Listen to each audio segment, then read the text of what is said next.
According to the former royal known as Prince Harry, this particular royal palace in the very heart of London with 24-hour armed guards was simply not safe enough for him or indeed his former cable TV actress wife Meghan Markle. But apparently this is.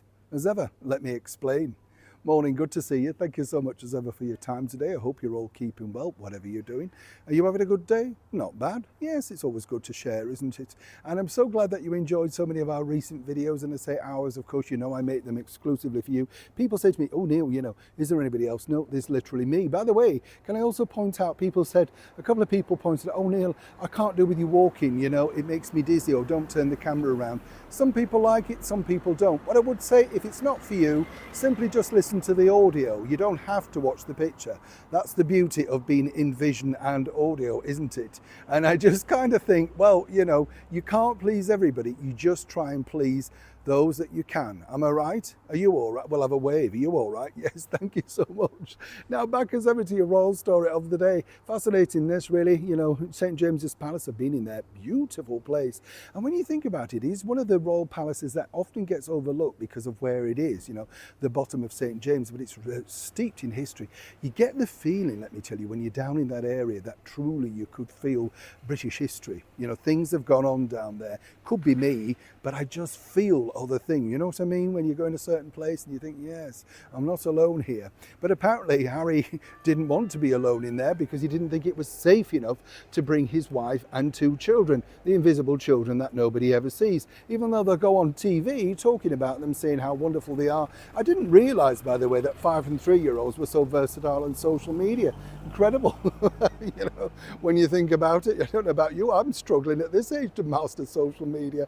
But what's interesting here is, you see, Harry, as he ploughs on ahead with his desperate move to try and get security for himself full time, literally around the world, well, things are taking a turn for the worse, because now he's once again signed up to go to the most dangerous countries in the world. And that is, you know, the crime rate is pretty phenomenal out in Colombia. And as I told you, the deal isn't fully signed yet with that particular visit. It's all still very much, they just have put that out in the way that they think that will force the signature on. You get the picture.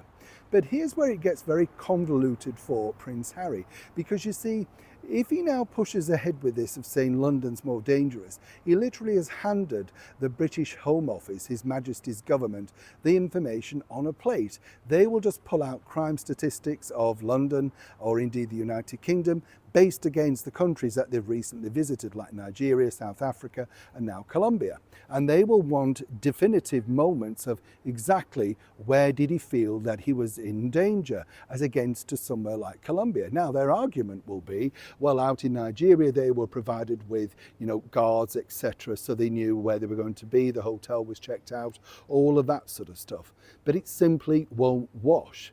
And when you think about it, and this is the stupidity, as I often say, of Prince Harry, whoever guides him has not really given him the best in ammunition, because it will fall apart on these things. The more places they visit which are considered dangerous in the world, the less likely the British government are going to afford full-time security, IPP status, which is of course what Harry and Meghan want, to cut their bills. They're having to fund this. When Meghan went to the Hamptons, private jet, security, all cost money, all coming out of their dwindling coffers, because, you know, the deals have now dried up. The Spotify, the Pearl thing never happened, the book, you know, everything's going south. You get the picture. But of course, they've not figured that bit out, and I'm just here to point that out. Harry, Colombia is going to be a mistake. Nigeria was a mistake.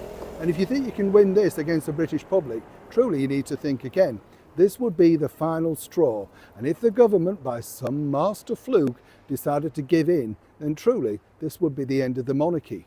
But as I said before, this could be the dream that they both want. Who knows? Neil Sean in the very heart of London.